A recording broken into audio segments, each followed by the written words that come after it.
प्रधानमंत्री नरेंद्र मोदी ने आगामी बजट के लिए प्रतिष्ठित अर्थशास्त्रियों से विचार साझा किए।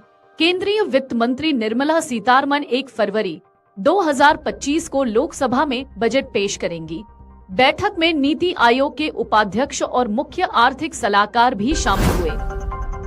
आज के ट्रेडिंग सत्र में सेंसेक्स ने 67 अंक की गिरावट के साथ लाल निशान पर बंद हुआ। निफ्टी भी 23,750 के स्तर से नीचे आ गया। बाजार में यह गिरावट निवेशकों के बीच चिंता का कारण बनी है। भारत ने श्रीलंका के पूर्वी प्रांत में 33 विकास परियोजनाओं के लिए 2,371 मिलियन रुपए देने की घोषणा की है। यह राशि शिक्षा, स्वास्थ्य और कृषि क्षेत्रों में वितरित की जाएगी। समझौता ज्ञापन पर हस्ताक्षर करते हुए दोनों देशों के बीच सामाजिक आर्थिक संबंधों को मजबूत किया जाएगा।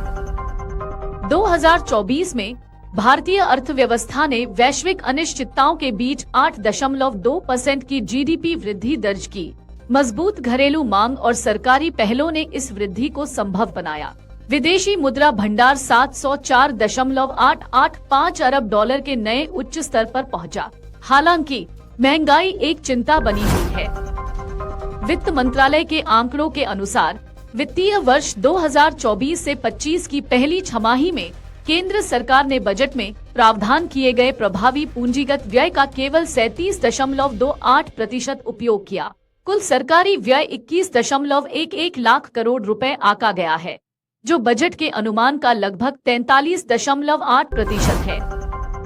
भारतीय रिजर्व बैंक की मौद्रिक नीति समिति खाद्य मुद्रास्फीति में गिरावट के चलते फरवरी में दरों में कटौती पर विचार कर सकती है। आईसीआईसीआई बैंक की रिपोर्ट में कहा गया है कि यदि खाद्य कीमतें कम होती हैं, तो यह आर्थिक विकास को समर्थन देने का मार्ग प्रशस्त कर सकती है।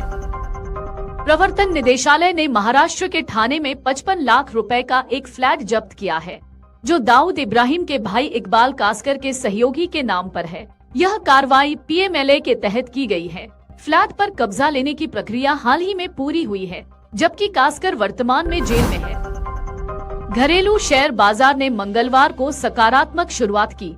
सेंसेक्स 192 अंक चढ़कर 78,732 पर पहुंचा। निफ्टी भी 44 अंक की बढ़त के साथ 23,798 पर रहा। हालांकि विदेशी पूंजी की निकासी से बाजार में उतार चढ़ाव देखने को मिला। रुपए ने भी 85.16 प्रति डॉलर का नया निचला स्तर बनाया। घरेलू शेयर बाजार में निवेशकों की संख्या तेजी से बढ़ रही है। एसबीआई की रिपोर्ट के अनुसार पिछले 10 वर्षों में नए डीमैट खातों की संख्या 39 गुना बढ़कर 3.91 करोड़ हो गई है। वित्त वर्ष 2023 से 24 तक यह संख्या 15 करोड़ पार करने की उम्मीद है। राष्ट्रीय कंपनी विधि अपीलीय न्यायाधिकरण ने रेडियो मिर्ची और ऑरेंज एफएम की याचिका खारिज कर दी है। इसके बाद सफायर मीडिया को रिलायंस ब्रॉडकास्ट नेटवर्क के 58 बिग एफएम स्टेशनों के अधिग्रहण की मंजूरी मिल गई है। यह निर्णय सफायर मीडिया की अखिल भारतीय उपस्थिति को मजबूत करेगा। भारतीय दूरसंचार विनियामक प्राधिकरण ने मोबाइल सेवा प्रदाताओं के लिए नया नियम लागू किया है। अब कंपनियों को डाटा का उपयोग न करने वाले ग्राहकों के लिए वॉइस कॉल और एसएमएस के लिए रिचार्ज कूपन मुहैया कराना होगा। इसके अलावा विशेष रिचार्ज की वैधता 365 दिन तक बढ़ा दी गई है। प्रधानमंत्री नरेंद्र मोदी मंगलवार को प्रतिष्ठित अर्थशास्त्रियों और क्षेत्रीय विशेषज्ञों से मुलाकात करेंगे। वे आगामी बजट के लिए उनके विचार और सुझाव जानेंगे। बैठक में नीति आयोग के उपाध्यक्ष सुमन बेरी समेत अन्य सदस्य भी शामिल होंगे।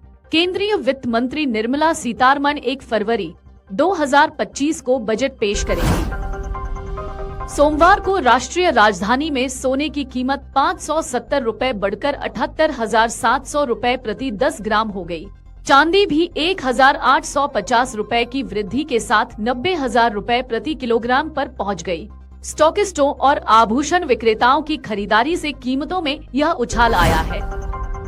नवंबर 2023 में कृषि मजदूरों के लिए उपभोक्ता मूल्य सूचकांक में 5 अंकों की वृद्धि हुई, जिससे CPIL 1,320 और CPIRL 1,331 पर पहुंच गया। साल दर साल मुद्रास्फीति दर क्रमशः 5.35 और 5.47% रही। सभी उपसूचकांक में बढ़ोतरी देखी गई, जिसमें भोजन और ईंधन शामिल हैं। अदानी समूह ने भारत की सबसे बड़ी निजी विमानन सेवा कंपनी एयरवर्क्स का 400 करोड़ रुपए में अधिग्रहण किया है। इस सौदे के तहत अदानी डिफेंस सिस्टम्स ने कंपनी में 85.8% हिस्सेदारी हासिल की।